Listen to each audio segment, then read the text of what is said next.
Thank you so much, Dana. That was fantastic. And yes, you managed to fit so many pink slides in, and I loved it. Not that you can tell I like pink. My mother is so disappointed that I love pink. She spent so many years trying to be like, no, my daughters won't like pink, and hiding it from us. She tried to do the same with sugar. It didn't work.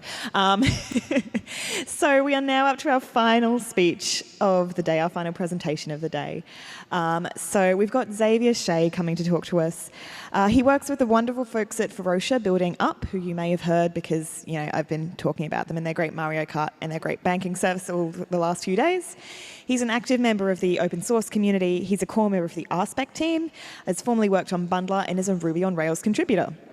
He recently moved back home to Melbourne after spending 8 years in San Francisco, mostly as an engineering lead at Square. He blogs about code, books, and politics, I don't think all at the same time. And he's a runner, a swing dancer, a vegan, and a piano player. Please welcome for our last presentation of the conference, Xavier.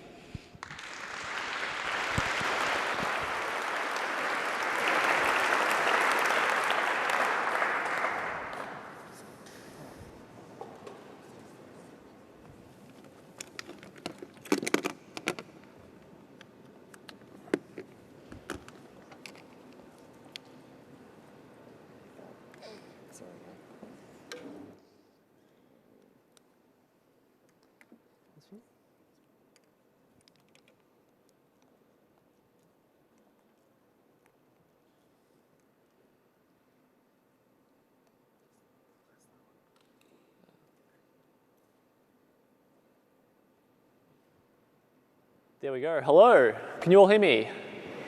Yes, great. Excellent. Last talk. We're almost there. Thanks for sticking with it. My name is Xavier. Thank you for the intro. This is a talk about my experience with experience. Quick intro. I work at Ferocia. I'm working on Up.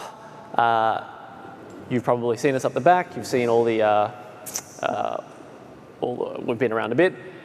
QR code here, if you haven't used Up before. Up is a new digital bank. It's quite fun. If you use that sign-up code or that QR code, you'll get $10, which is easy money as far as I'm concerned. Before Up, I was doing a lot of leadership coaching for sort of executive teams. Before that, I was an engineering lead at Square. Before that, worked a lot with startups around Melbourne. And my takeaway from all of this is that learning from experience is hard. That's probably the most obvious statement you've heard today, but I think about this a lot. I think about how can we learn better, both from my own personal perspective, how can I learn better, but also in my role I've had to coach many, many people, and this is a question I get very often from all sorts of people. I want to get better, how do I get better? And they're all, usually the people I'm talking to, they're already really good at things. So it's very hard to sort of say, well, just do it some more. It's kind of unsatisfying.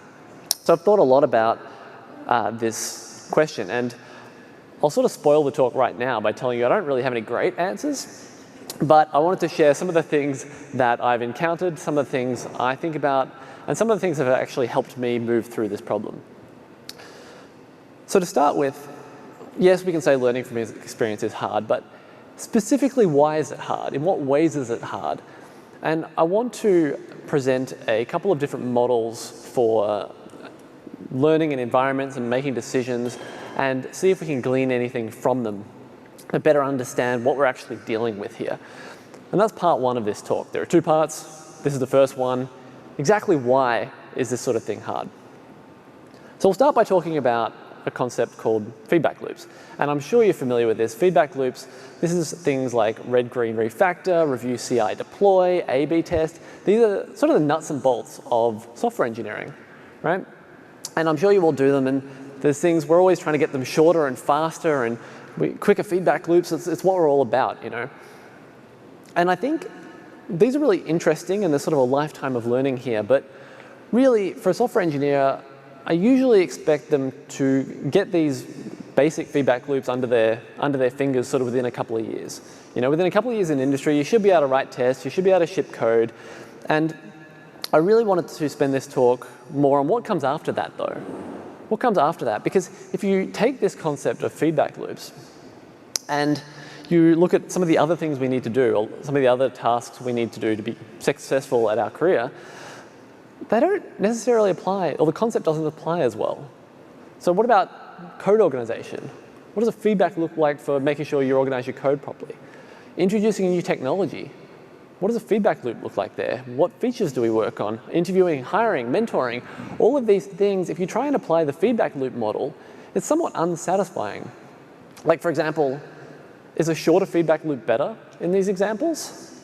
Doesn't really fit, you know? And well, you can say, oh, well, the feedback loops are longer and they're more ambiguous and it's a little bit hard to figure out what's going on. And that's true, but it's not very helpful. You can't really do anything with that. You sort of have to just shrug and be like, yep, feedback loops are hard. So I wanted to move beyond this and say, well, for a lot of the harder problems that I deal with, this concept of feedback loops isn't that useful in of itself. So let's move to something different.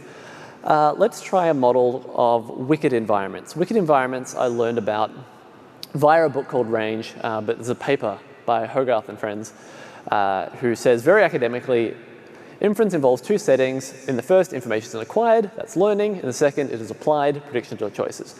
So this is really saying that we learn some stuff and then we use the stuff that we've learned to make predictions or make decisions. And these are two separate environments. And when those two environments line up and they match, this is what we call a kind learning environment. So all of the first feedback loops that we talked about are kind learning environments. If you're learning how to do a red-green refactor loop, you can sort of practice, you can go through exercises, and then when you come to actually do it for real, it's kind of the same thing. You know, what you learned applies in pretty much exactly the same way in practice. This is also true for games like chess. You can practice chess and then you play chess and it's the same game, and that's great. These are kind learning environments.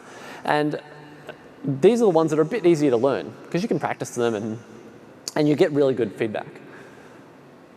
A wicked learning environment involves mismatches where what you're learning on doesn't necessarily apply to the problem that you're trying to solve. And it can be interesting because you may or may not even realize this. Now, the paper goes further to actually, it doesn't just say this, it goes on and tries to quantify, well, exactly in what ways can the environments be mismatched? And I thought, oh, that sounds interesting. That might be relevant to some of the problems I'm looking at. So I'm going to walk through a couple of the different types of wicked learning environments you can encounter. So for this, we're going to have learning setting and target setting. And to make it a bit more concrete, I'm going to use a specific example of hiring. So in hiring, we have a learning environment, which is the interview or test process, where I'm interviewing you and we're sort of learning about you. And then there's sort of this prediction environment where I pretty much need to use that interview to predict how well you're going to perform at work. Right? Does that make sense? That's what interviewing is, yeah? So if the learning environment and the target environment lined up exactly and we had a kind learning environment, then we'd be able to get a graph that looks like the one on the left, or your right here, where your performance on the interview matched perfectly to your performance at work. But as we all know, that's not really how it works. We all know that interviewing is sort of imperfect. We don't really get this exact line. What happens if this happens, where our learning environment is actually smaller than the target environment? And what we get here, and these are all examples from the paper, is actually more aligned to a typical interview process where actually there's a certain number of candidates for which you don't get to learn about them. If you don't pass the interview process, I don't get to learn how well you would have performed. So I actually don't get data about the people who fail the test. And this is a blind spot in the interviewing process, right? And it means that our predictions may not be as accurate as we think they are. You can go the other way around, and this isn't as much of a problem, but if the target set is smaller than our learning set, so this is a case where you get a really good interview process going, and then a target segment of people, such as in this graph, the red dots are good applicants stop applying to your process. So this can sort of trip you up if you're trying to evaluate, well, what's going on with our interview process? Is it working? Is it not working? If you haven't realized that the body of people that you're interviewing has changed. So I think this is an interesting model to look at it. This one, of course, is probably more realistic, right? Where there's a intersection, but there's some discrete parts of both the learning and performance where they're totally different. Example of this would be the red dots on this graph are they're people who pass the interview, but then also you have a really good mentoring program. So you might be trying to figure out what's going on in the interview process, but there might be people who may not actually have performed very well based on the test, but because you have such a good mentoring program, it's skewing your results. You can also go the other way. Maybe you have a really toxic culture, and people who would be performing really well aren't because you aren't treating them very well. It's a funny quote from Edward Deming, who's a management theorist. Somebody wanted to ask him, he says, Deming, what should we do with all the dead wood in our organization? He said, well, it kind of depends. Were they dead when you hired them, or did you kill them? And then you have this case where your learning environment doesn't match your target environment, and this is the discrimination case, right? This is where there's actually no correlation between your test and performance, and clearly this is something that you want to avoid. So these are different ways of wicked environments, and the interesting thing for this is it's not quantifiable. It's not like you can say, oh, they intersect 20% or whatever, but it's more just the awareness of how this can happen. And then that allows you to sort of reflect on, well, what sort of case am I dealing with and what can I do? Now, in the paper, one of the conclusions is, well, from a technical, mathematical, theoretic perspective, we can't really do anything about this. You know, there's missing data, what are you going to do? We can't really do anything. But in this case with interviewing, we actually know more about the domain, and that suggests certain things we could try. So I'll use this example. This is the typical interviewing where we don't learn about the performance of people who don't pass our interview. If we recognize this as a problem and we want to try and correct for it, what can we do? Well, one thing we could do is we could keep in touch with candidates who we don't accept.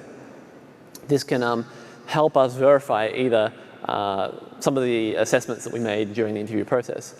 I've done this with a couple of candidates who I interviewed, and at the time I thought, basically I made predictions. I think in 2 years I think you're going to be really strong, but right now we don't have the mentoring program at the company I was at to sort of really help you out. Kept in touch with them 2 years later. They'd had quite successful careers, and I tried to hire them again, and of course by that time I missed out. Wish I had an apprenticeship program. Would have gone a lot better. Wish I'd heard Ellie's talk. Take chances on the edges. If you have candidates who you're not really sure how they fit in to your interview process, or they might be on the boundary, if you have the luxury of being able to say, well, okay, we'll try that out and we'll see if it works. And if you're explicit about that, it can actually open up your funnel and let you try out more candidates who you may not otherwise have been able to learn from them and hopefully be surprised. And you can also be more explicit about what you are screening for and experiment with how you're doing that screening. We heard a little bit about this earlier, but so for example, let's say that I was hiring for curiosity as an attribute. Now I have a hypothesis that I want to ask people, tell me about something that you learned recently. Right, now is that a good interviewing question? I have no idea. But you could say, well, that seems like it might match up. Let's try asking it. And let's see how that then predicts performance of people who come through the pipeline, and you can sort of get a bit of a feedback loop. Now, it helps here if you work at a bigger company and you have more of a pipeline, but hopefully you sort of see the principle here that by recognizing this is the problem, a structural problem that we have with interviewing, we need to be explicit about how we actually want to tackle it. So that's the concept of wicked environments, and I thought, oh, okay, that's pretty cool. Let me try and apply it to some more things. So let's try and apply it to Ruby. And what I mean by this is, in our jobs, hopefully most of us here are using Ruby, and we have to make architectural decisions. We have to make decisions about how to write code. And I feel like if you think of the learning environment as Ruby in our careers and the target environment as, or the performance as, well, we need to make architectural choices about how we build things, there's probably things that we learn in the Ruby community and things that we don't get a chance to learn as a result of being in the Ruby community or don't necessarily focus on. So for example, Rubyists typically, we tend to lean towards processes rather than threads for good historical reasons. We tend to be pretty into dumb databases. There probably aren't that many people in this room who are working with stored procedures, for example. TDD, we're all into TDD. We talk about it a lot. We're big into testing. These are all good things. But I think about, well, what's outside of the scope? What's outside of this learning bubble? Property testing, not really a thing that many of us have dealt with. It's a much bigger thing in some more typed functional languages, for example. Formal methods, we don't really talk about very much. Dependency injection, big thing in a lot of modern Java, not really in Ruby. CQRS, big in Microsoft. Microsoft actually is a thing. There's a lot of Mac laptops out here, not as much Windows. And you may not know what some of these things that I've listed are. And that's kind of my point. There's this entire realm of software engineering that, by virtue of what our community has chosen to focus on, we're not really that familiar with. And that's not necessarily bad. But one of my theories was, well, OK, using this model, how do we correct for this? And one way to think about it is, oh, well, OK, well, we need to expand the blue circle. We need to learn more things so that we can make better decisions and we can sort of more closely align these circles, either personally or organizationally learn, so hire more diversely from a technical perspective. But the more I thought about it, the more I found this kind of unsatisfying as well, because it didn't quite seem to explain what was going on, for me at least. Because one thing I noticed is that this idea of, OK, I've got this blue circle of learning and then it gets bigger and bigger over time as I learn more stuff, didn't really seem to be true. What seemed to be happening is I sort of get better at using dumb databases to solve problems. I get better at TDD and using testing to solve problems. I get better at using processes. And these other things, property testing, formal methods, whatever, I'm aware of them, but I haven't really incorporated them into my tool set in the same kind of way. So I feel like this wicked environments thing still wasn't quite giving me the explanatory power I was looking for to figure out what was going on with this kind of Ruby vision. So I looked to another method, though. Feedback loops, wicked environments. Now I want to talk about the expert's curse. And this, for me, I think understanding this was more helpful for me in figuring out how do I want to approach these things and how can I learn from what I'm doing. And the expert's curse is when a technique that you use becomes a philosophy. What I mean by this is you have a technique, so a technique is a tool. It's a thing you can use to solve a particular problem. And these are great. When it becomes a philosophy is when it develops explanatory power, when you can use that technique to explain the world. This is where every software engineering problem you can explain with TDD as, oh, there's no test, therefore it's bad code. So you can use the things that you know to make judgments about good and bad code, or good architectures or bad architectures. And this thing that you know has become this philosophy that you use to explain the world. And this is something that I've definitely done previous points in my career. I was all in on sort of TDD and mocking and whatever, and made some pretty poor architectural choices, frankly. But I was sort of blindsided because I developed this philosophy around what should have been just a tool. This leads us to the science of forecasting. So forecasting is the science and study of making better decisions in wicked environments. Philip Tetlock's one of the sort of primary authors and scientists in this area. Done a lot of research on how do you make good decisions in an unknown environment or a wicked environment. So for us, that might be making a good architectural decision. But in the world, this could be predicting where does the Australian dollar go in relation to the US dollar. Right? That's a hard, wicked environment sort of learning problem. And a lot of cool findings have come out of this. It's sort of a big area of study. But the one that I took away is if you have multiple different experts who are sort of also know a lot about lots of different things, rather than having this deep expert's curse technique has become philosophy thing, you tend to make better decisions. And I take this quote from Range, the book I mentioned earlier. Experts viewed every world event through their preferred keyhole, and doing this made it easy to fashion compelling stories about anything that occurred, and to tell those stories with adamant authority. In other words, they make great TV, not necessarily great decisions. And I read this, and to be honest, it kind of scared the shit out of me a little bit, because I'm pretty good at telling compelling stories, and I tend to tell them with some amount of authority. And I've definitely made some bad decisions. And so I feel like this was a bit of a moment for me when I realized if you have these techniques that become philosophies, it helps you see certain things, but it also delimits what you can't see as well, and it blinds you to certain possibilities, and is an obstruction to learning and learning from your experience. Now, I can talk about what I do about that, but first, we're going to keep going in part one, which is sort of this diagnosis, the problem's actually even worse than I presented, right? These environments are even more wicked. We don't get any practice runs. You probably introduce a new language at work once or twice in your career, you know? Small sample sizes, and unclear performance evaluation. So for a lot of the decisions we make, you never get to learn whether they were good or not. I'll give an example. I sponsored a new development system, a new deployment system at Square. This was a number of years ago now. And this is pre-Kubernetes, right? It was like early days of Kubernetes.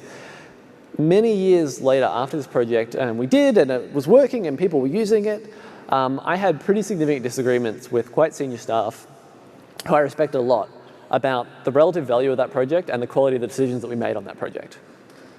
Across the entire spectrum, from this was great and like pivotal for the company to that was a complete waste of time.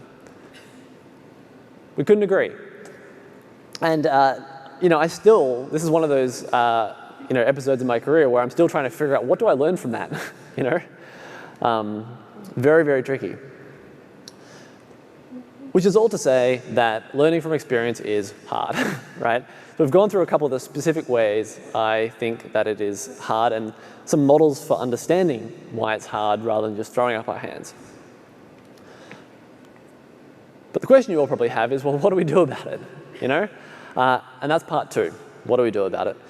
Now, as I mentioned at the start, these aren't really 3 things to do about it. They're more 3 techniques I've used to cope, I guess, actually. One of the problems with making decisions in these wicked environments and making architectural choices and that sort of thing is the more you learn about sort of structural hardness of the problem, the easier it is to sort of get concerned and get analysis paralysis and sort of get stuck and feel like, oh, there's no way to make a good decision, so I'm not going to make a decision, which is obviously, you know, we've got to do our jobs. We've got to move forward. You know, we need to figure out what the next best thing is.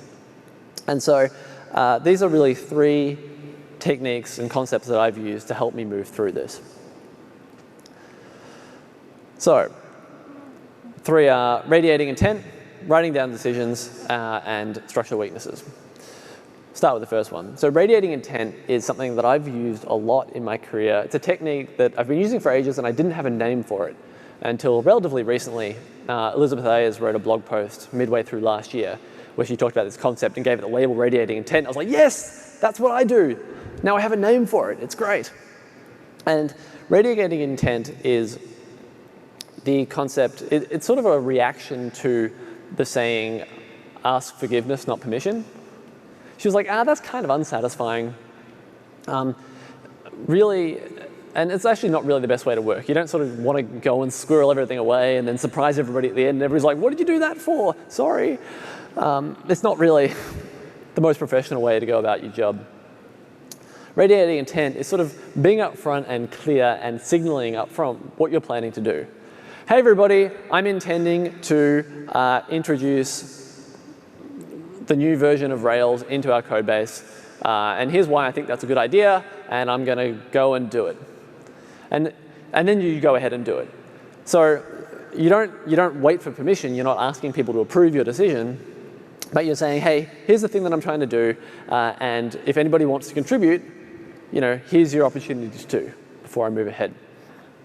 And the reason I bring this up is really as a coping strategy. For me, this has enabled me to go and say, all right, here are my thoughts, here's what I'm thinking about, I'm 60-40, but I'm moving ahead because I have to move ahead because that's what I need to do in my job, even though I'm sort of feeling kind of paralyzed by the hardness of the problem that I'm trying to tackle. And then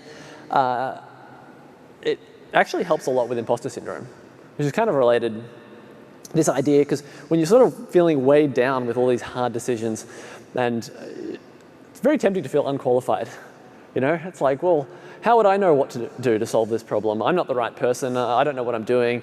Oh, everything's too hard. It's structurally hard. I don't know what to do.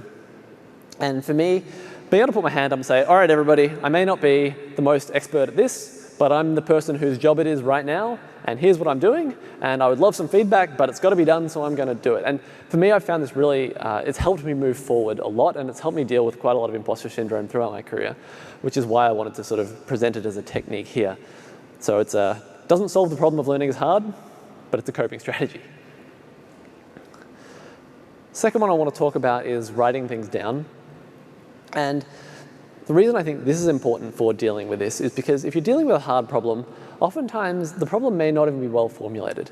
So for me, writing things down, the most important reason to do this is to figure out, what are you even trying to say? What is the decision you're trying to make? What are the impacts of this? This talk is actually a great example. In my head, I was like, oh, I've got this great idea for a talk. And then I went to make it. I was like, oh, that didn't work. I'll have to try it again, have to try it again, have to try it again. And what you're seeing here is about version number 7 of the idea. Because in my head, it felt really clear. When I tried to communicate it, oh, actually, I haven't really thought it all through yet.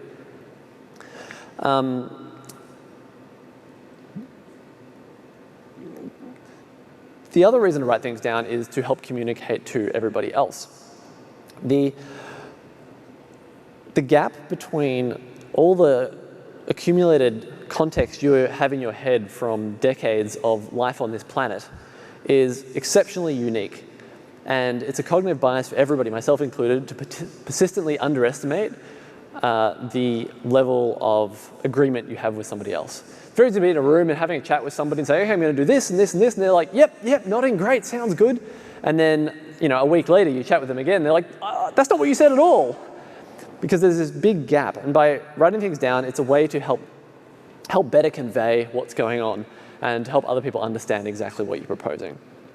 So this is good for these kinds of hard decisions, because if you can be clear about what you're suggesting, I found this particularly useful for reorgs that I've had to do. Reorg is one of these words that people have feelings attached to.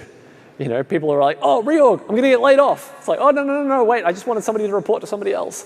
So for cases like this, it's been very handy to, one, figure out, okay, am I proposing that somebody reports to somebody else? Am I proposing a team, a name change for a team? Then can I convince everybody else that, yeah, no, we have the same idea of what I'm doing? And then what this does afterwards is it really facilitates learning within the organization for both myself and for everybody else as to, well, what did we actually learn from this process? Because if you haven't written down the decision-making process, it's really easy to fall into resulting. Resulting is a term I learned from poker. And what it means is equating the quality of a decision with the quality of an outcome. So in poker, it's very easy to say, I won a lot of money, therefore I played good poker. Or I lost a lot of money, therefore I played bad poker. But actually, that's not really how it works. You can make good decisions and lose money. And actually, if you spend any time up the back playing Mario Kart, you see a lot of resulting. Oh, I came first. I must have raced really well. Oh, I didn't come first, therefore I must have raced poorly. Well, yes and no. There's quite a lot of randomness here, and sometimes you just get blue-shelled. But being aware of this tendency to equate decision quality with outcome quality, it's really persistent. The book I read, apologies, I can't remember the name of the author, talked about a CEO that she had been coaching. And the CEO had, it was the president of a company that had fired the CEO of the company about 6 months prior. And it had not gone well at all. The last 6 months of the company had been really tumultuous. They hadn't been able to hire a new CEO. And the president was like, I made such a bad decision, and we're all feeling really terrible about it. And she grilled this president on, okay, well, what have you tried? Okay, well, this CEO hadn't been doing a very good job for a while. They'd got them an extra coach. They'd tried doing various things. They tried adding some extra support, and it just wasn't working. And they kind of tried everything, and really getting rid of them and trying to find somebody new was kind of probably the best decision. Now, the fact that the decision didn't work out doesn't mean that it wasn't a good decision in the first place. And if you haven't actually captured the decision-making process when you made it, it's very easy to look back and be colored by the result. Be like, oh, well, we should have known this, we should have known this, should have known this. But if you go back and look at what you wrote, you can be like, oh, well, no, we didn't know that. And you can make more sense of what's going on.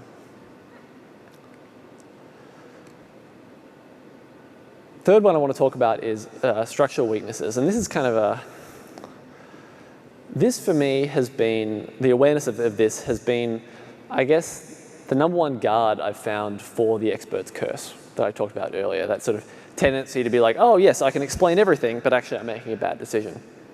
And so for structural weaknesses, I really like this quote from Clay Christensen. It's easier to hold to your principles 100% of the time than it is to hold to them 98% of the time. What he means here is that you need to be aware of the cases where your dominant philosophy doesn't apply to the work that you're doing. And so that's a bit abstract. I'll give an example. Let's take test-driven development, something that we're probably relatively familiar with. What are the structural weaknesses of test-driven development as a process? Well, in my experience, it can be pretty easy to miss the forest for the trees. I've done a lot of programming interviewing, and I've had a lot of candidates who come in and we're solving a problem together, and they'll start TDDing, and it's great. I'm very excited. They're like, oh, we got a red test. It's great. We're going to make it green, and we won't solve the hard bit yet. We'll just make it green, and then new test, and green, red, green, red, green. It's great. We get into this process, but 20 minutes go by, and we haven't actually tried to solve the hard problem. We sort of got lost in process, and then we stop and we think, and we realize, oh, actually, we didn't even understand what the problem was, because we got so wrapped up in the process, we didn't stop to actually really think about what was going on. Now, I say there's a weakness. You say, oh, that sounds really bad. Shouldn't we think about our code? But if you think about a lot of the code we write day to day, Ruby on Rails, wiring up web forms, it's not that hard in the sort of programming sense. It's more the hard, and you need to make sure you get it right. So TDD actually supports the type of work that we do the most. And so it sort of makes sense that TDD is a dominant philosophy for us writing code, right? But if you try and take that and apply it to something else, oh, ta-da, you're now in charge of doing machine learning and data science. If you try and TDD a data science piece of code, it doesn't tend to work as well. And if you haven't recognized this as a structural weakness of TDD, it can be very sort of confusing as to what's going on. Another structural weakness of TDD is that it tends to encourage over-mocking. And I think this is a funny one because as an author on RSpec and somebody, I see a lot of people using mocks in a lot of ways that just make me want to tear my hair out. It's like, that's not how you're supposed to do it. If you go read the papers of like the people who came up with mocks, they're like, don't use them in this way, don't use them in this way, don't use them in this way, and then everybody uses RSpec and they go and use mocks in all the ways that we told them not to. And on one hand, you can say, oh, well, people should just learn more, but that's kind of a cop-out, right? I think at some point you need to stop and look and say, if everybody who learns this process ends up making the same mistakes, maybe there's a structural weakness with the process. Once again, doesn't mean it's bad, but it's something to be aware of. And I think can help, if you're trying to figure out what's going on with the code base, if you're sort of aware of this particular weakness of TDD, it sort of gives you a different perspective on, oh, well, of course we've got a lot of mocks. That's kind of what tends to happen. In putting this talk together, I thought, well, actually, I've proposed a few other techniques here, such as radiating intent and writing things down. So I should probably look at the structural weaknesses of those as well. So what's the structural weakness of radiating intent? And I'll admit, I came up with these when I was writing the talk. So these are relatively new thoughts for me. So I'd love to discuss them with anybody. But I was thinking about this. I think one potential weakness here is filling up communication channels. If everybody's radiating intent all the time, you sort of get this noisy transparency where there's a lot of information around, but nobody actually knows what's going on. So that seems like that could be a problem. This one I've dealt with a lot. Peers overestimating confidence, even when uncertainty is specified. So I'll come out and say, all right, everybody, I'm the person who needs to do this. I'm the imposter, but I'm 60-40 certain that this is a good idea and we're going to do it. And everybody says, oh, great, you sound really confident on that. Let's do it. I'm like, no, 60-40 is not very good. But just because there's sort of this, it comes with this confidence kind of thing, even if you try and pull it back. For writing things down, conversation avoidance. You can get a culture where everybody's writing things down and then pretty much any disagreement is handled with furious memos flying back and forth. And I think that's something we dipped into at various points in my time at Square. Thankfully, I think we were able to balance it pretty well. That's definitely a structural weakness there, I think. And another potential one is the temptation to accumulate process. It's very easy to say, oh, great, we wrote down a decision. There should be an approver on it. Who approves it? Oh, we need some process for that. And these sorts of discussions wouldn't happen if you're just having a chat in a room as much. So once again, does this mean that either of these things are bad? No. It just means we need to be aware of them. I've been talking about sort of software and in our careers, but this idea of structural weaknesses has actually been relatively life-changing for me if you kind of zoom out. All right, so let's zoom out to the organizational level. Gareth Morgan wrote a book, Images of Organization, about metaphors for explaining organizations of people, and he had 8 of them, and he presented them all. And so things like, you can view an organization as a machine, where you're thinking about hierarchy and roles and cogs in a machine, people all pulling their roles, and it's a well-oiled machine, these sorts of metaphors. And for each of these metaphors, he goes through, well, what does it let you see? Very metrics driven. But what does it blind you to? In the case of treating an organization like a machine, well, it can tend to be depersonalization, or take the people out of it, or ignore some of the culture stuff.